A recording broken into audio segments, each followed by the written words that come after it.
Ko tahuri tētahi tākuta no ngā puhi ki ngā mahi whakatū whare I rungi I tōna whakaaro mā reira ka mimiti ho te pākia o tōna iwi o ngā puhi e ngā mate ao tuatoru pēnei te mate rūmātiki.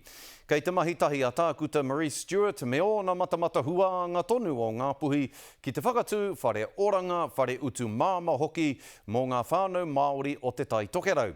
I haere a Harata Brown ki te tiro I te whare tuatahi o tīhewa I kai kohe.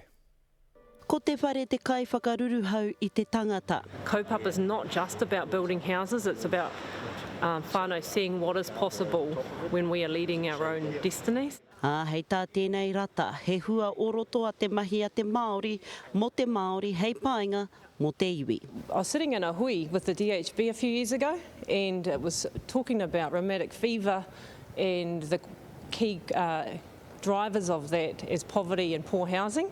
People either stay in poor housing or they get worse off. So we're trying to create a real and genuine approach to addressing the housing solution here. Nā whai anō toro ai te pūtahi nui o rehua ki ngā whanaunga o ngā puhi Kuaroa e hanga whare ana. I'm tūturu ngā puhi, that's me. I just see what people are living in out there and it saddens me, it really does. And a lot of them are all my relations. I see kids running around in mud because that's all, they don't even have a footpath to their cabin. I said to my wife, I said, geez, honey, we've got to do something about this. Let's not make homelessness an issue for our future tamariki, because I certainly don't want them talking about this if we haven't done the mahi now. Ka whānau mai ko Tihewa Housing, he kaupeka nā te pūtahi nui o rehua e anga nui nei ki te whakakainga I ngā whānau Māori. Get all our materials from Waipapa Pine, which enables us to build what we think is affordable. So none of our prices you'll see will be in those sort of $100,000 marks that our families or our people can afford. So that's how we got going on this.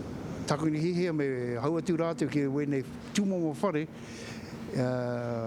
ke ora mai e, o rātou ne huarai, o rātou ne hinengaro, he hatu, o rātou ne māuitanga, ke ora mai e rātou.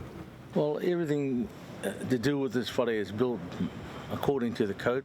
Tōna ono te kaumārima mano tāra te utu mo tēnei te whare tuatahi, ko te pai tawhiti, kia whakatūngia he ratonga hanganga Māori nui rawa e whakahaere nei e te Māori ma te Māori.